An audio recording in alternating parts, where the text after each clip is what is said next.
me da mucho gusto recibir en la vía telefónica, como siempre los miércoles, el comentario y la reflexión del periodista Gustavo Rentería Villa. ¿Cómo estás, Gus? ¿Qué tal, querido Enrique? Estoy bien y muy contento de saludarte a ti y a tu muy amplio público. Bueno, han pasado una serie de cosas que vale la pena apuntar en nuestro continente. El primer dato es que en los últimos meses, en los últimos años y meses, la izquierda ha conquistado prácticamente desde el Río Bravo hasta la Patagonia, fuera de Uruguay, Paraguay, un estado centroamericano y otro más de Sudamérica, todo se ha pintado de rojo. Seguramente han visto este mapa en las redes sociales.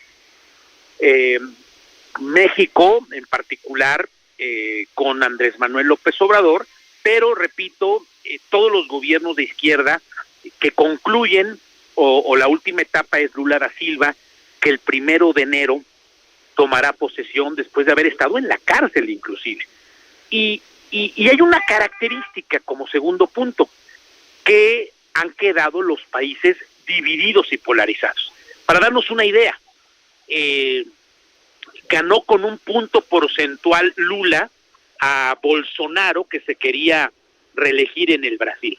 Ahora, no nos debe de sorprender ni espantar, porque así, por ejemplo, está el Senado norteamericano. Prácticamente uno o dos senadores para un partido en este bipartidismo ya muy conocido en Estados Unidos. Y esto habla de una división bárbara que polariza. Es decir, o estás con Trump u odias a Trump, estás con Biden u odias a Biden. Y algo está pasando aquí también en México. Ahora hay un festejo por parte de un sector, yo no sé si sea mayoritario, ¿no? Indican las encuestas e indican los gobiernos que son 22 de 32 a favor de Morena, pero festejan que le hayan dado un palo al presidente en materia de la reforma constitucional. Pero todo esto va porque en las últimas horas, aunque difícilmente va a ir a la cárcel, la señora Fernández de Kirchner ha sido denunciada y sentenciada a 6 años de prisión. Esto puede desencadenar, número uno, en que se acabe su carrera política y pierda las elecciones y ahora vaya hacia la derecha, o viren hacia la derecha los argentinos, o bien que se encumbre como Lula da Silva y gane las elecciones próximas.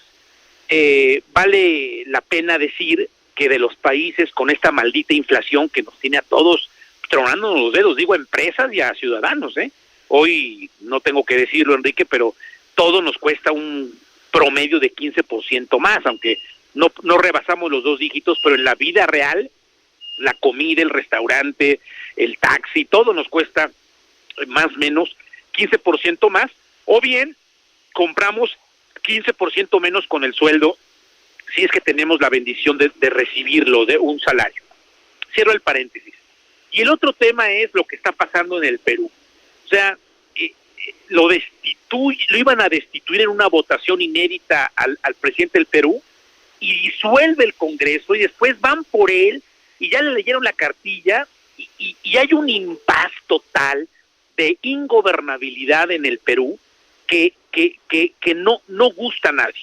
Porque cuando hay ingobernabilidad, unos festejan cuando no le ibas a él, y otros lloran cuando le ibas a él, pero esto no ayuda nada a la estabilidad, sobre todo económica. O sea, imagínate el Perú, pandemia, inflación por la guerra, y desestabilidad política, pues es el caldo de cultivo para que esto se salga de control. Gustavo. Y ahora hay un sector de México que dicen que el siguiente es López Obrador. Fíjate en un tema de esto que hablas, Gustavo.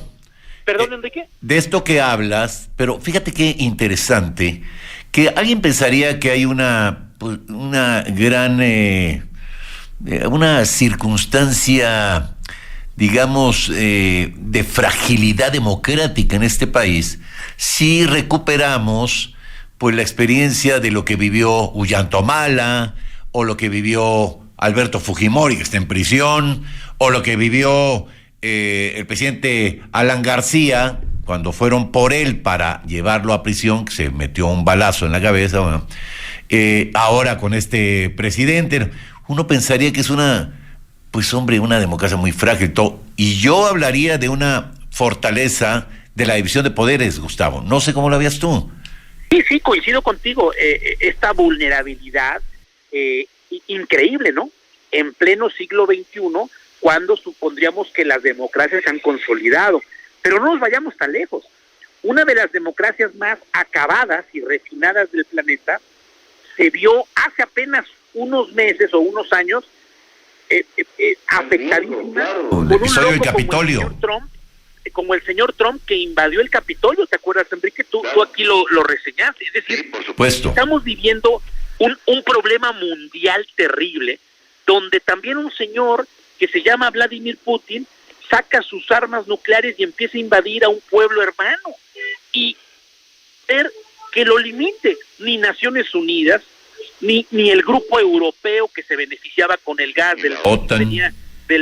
La OTAN, bueno, la OTAN, que es un ejército donde si me tocas a mí o tocas a uno de mis hermanos, todo el mundo nos vamos contra ti, pero tampoco han podido, Enrique. O sea, qué vulnerabilidad, no de los grupos políticos o grupos en el poder o grupos económicos, de los ciudadanos, porque todas estas locuras nos están afectando a nosotros, y hoy por hoy, pues nuestras inversiones, chicas o grandes, nuestra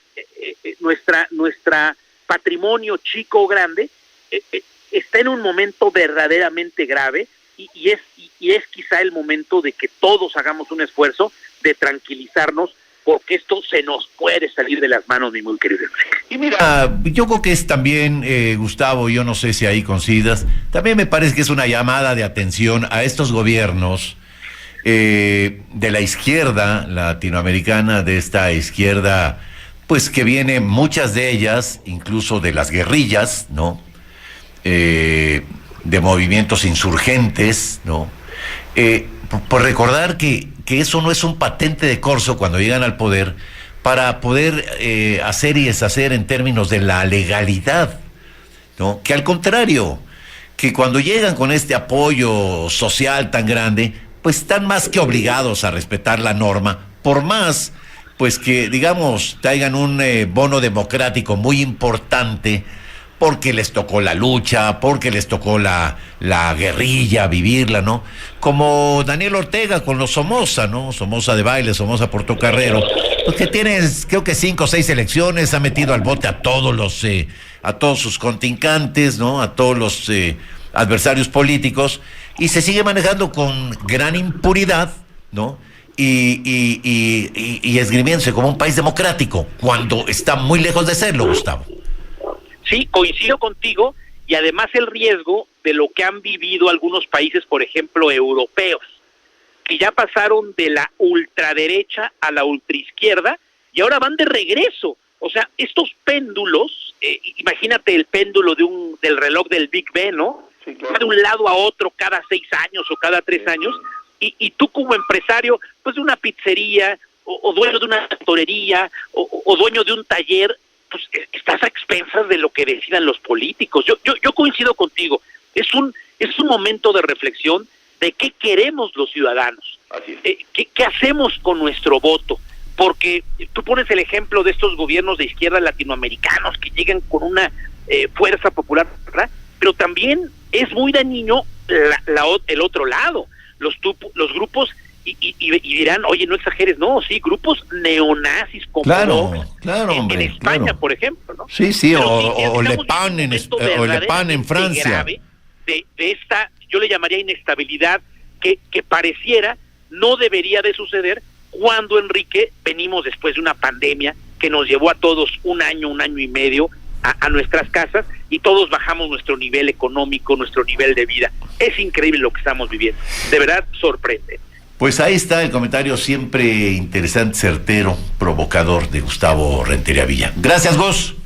Sí, no sé si certero, pero sí siempre provoco. Cuídate mucho, amigo. Ambas. Gracias, Gustavo.